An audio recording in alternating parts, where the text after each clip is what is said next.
పూర్ణేందున శర్వరి నాగాభాతి మదేన ఖం జలధరై పూర్ణేందున శర్వరి శీలేన ప్రమద జవేన తురగో నిత్యోత్సవైర్మందిరం వాణి వ్యాకరణేన హంసమిథునైర్నజ్జః సభా పండితైః సత్పుత్రేణ కులం నృపేణ వసుధా లోకత్రయం భానునా నాగాభాతి మదేన ఖం జలధరై పూర్ణేందునా శర్వరి శీలేన ప్రమద జవేన తురగో నిత్యోత్సవైర్మందిరం వాణి వ్యాకరణేన హంసమిథునైర్నజ్జః సభా పండితైః సత్పుత్రేణ కులం నృపేణ వసుధా లోకత్రయం భానునా.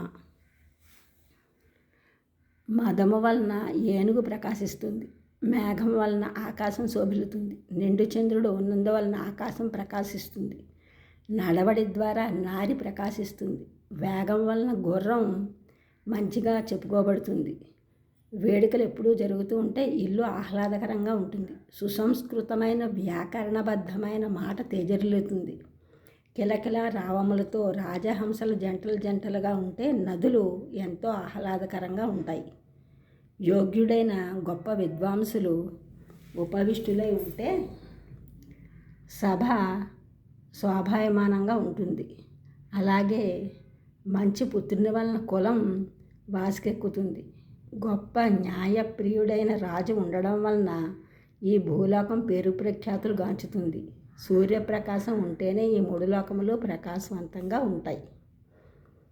ఈ లోకంలో ఒక్కొక్కటి ఒక్కొక్క గుణం చేత ప్రకాశిస్తుంది, ఒక్కొక్క గుణం దానికి సరి అయి ఉంటుంది,